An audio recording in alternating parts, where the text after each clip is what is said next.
Hello, my name is Mike Cradock, and today we're going to show you how to refurbish the clutch after about an hour's use, which is mainly your practice, 3 qualifying heats and then a final.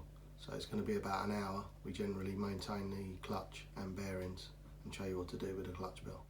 So I've taken the screw that holds the washers and keeps the bearing in place, so I've already taken that off. And we want to have a look at the clutch bell and the bearings, so I'm removing that and the shim, so it gives it some space. Then if you've done like we've previously said, where you keep the point of the nut lined up with the pin, you should be able to get your spring out quite easy. So you lift the first one out, lay that one down.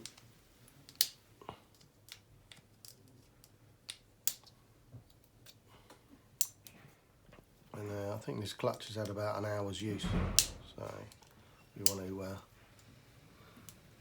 check that. So if you want to check the tightness and see that you've got the point of the nut to the pins, make sure there's not too much debris around the pins as well, because you can get a lot of clutch dust. So just to make sure that all of these move freely to start off with, so you ain't got to clean them up.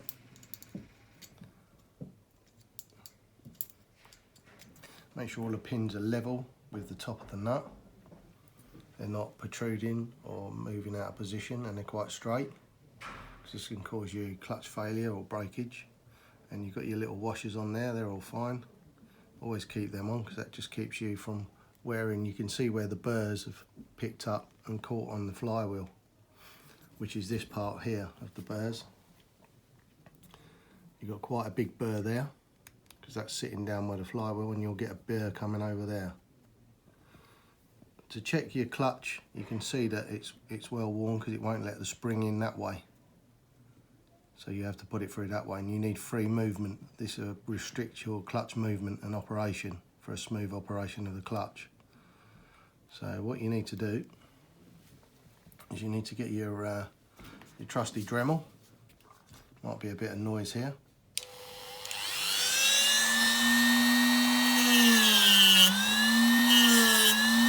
Take the burr off, and then the top one as well, and just a little bit over the top, and a little bit on the edge there, and on the back. Make sure there's no high spot. You don't really want to touch the surface too much. Still a high spot on that bottom burr.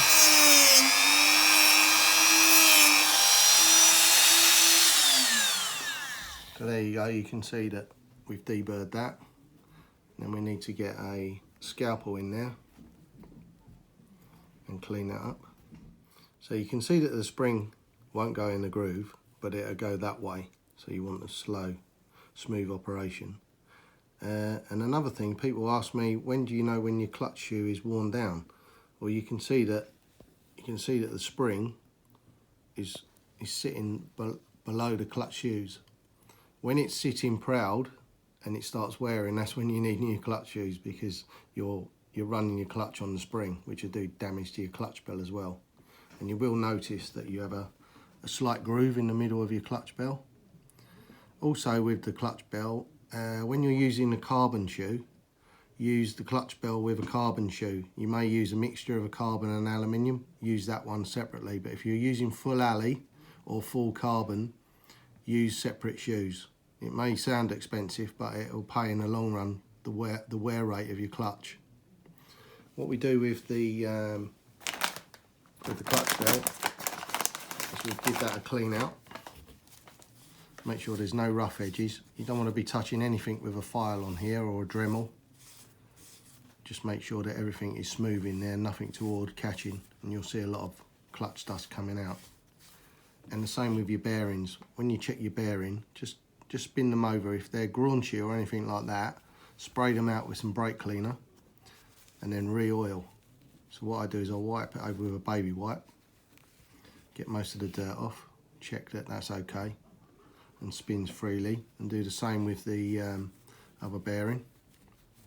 You'll find one bearing, particularly the one nearest the clutch bell nut, screw, will get a lot more brake dust, clutch dust on it. So check that, the furthest one out sitting on there. So once you've done that, lay that on your baby wipe and use the Kyosho oil, the bearing liquid, very good. Just pour that on top and let gravity do the work. By the time you finish preparing your clutch shoes, that should be all gone through. So with this, where you're having this spring not going through, what you do with your scalpel, a needle nose file is just as good, but I'm always careful not to touch the surfaces of the clutch, because you don't want to touch any of the roundness where it's bedded into your clutch shoe already and your clutch bell. So what I do is I just take a little burr. Make sure when you're doing this with a scalpel, you've got some eye protection on and you're doing it away from you, not towards you. So hopefully that's got all of the burr off and the spring should go. It's just a little bit tight, so it needs a little bit more.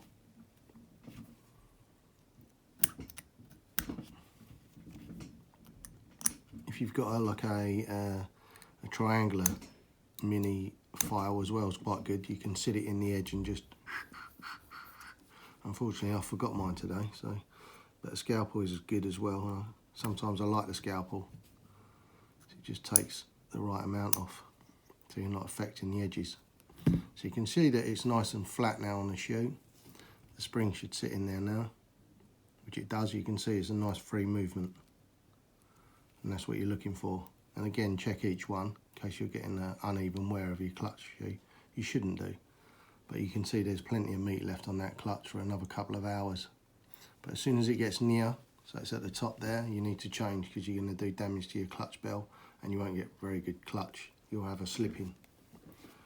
So before you put the clutch shoes back on, again check clutch nut. You can check it's tight, just give it a quick, because it could have spun around one whole turn, but that's tight enough. And the pins, that's a good indication just to see, so you don't break any of your thread lock or anything like that. While you got it off, just check there's no oil residue around the bottom, so there's no problem with your front bearing or dirt behind the flywheel. So put the spring on the clutch shoe, just lay that on top gently like that, and with that point being there, they're nice flat on the nut, just flick that down and check there's a nice free movement, and you can see there's no burr touching on the flywheel now. Go around and do the same again.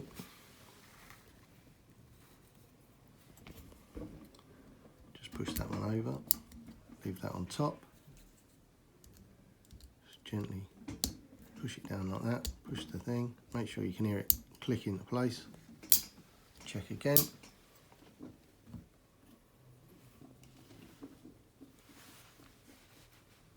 Clutch spring again.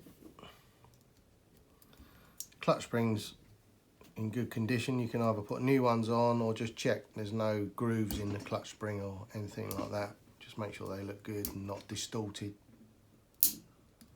We're using 9.5s on there, which are the blue ones. Everything feels the same tension, which is good. It's free movement. Put your shim down on there. Then you wipe your bearings with the oil. Take all the excess off. Make sure there's free movement on there. And then with your shim, make sure, because you can get some wear obviously with all the dust and grit that's getting in here, make sure you get that nice space so it's not catching. Once you put this top bearing on, there's a lot more free movement, and that's what you're looking for, a nice free, and then your clutch is ready to go for another hour. And obviously shim the top, make sure you just have a little bit of end play, just a gentle 1/2 mil at maximum, because you've got to allow for expansion, because these will glow red hot.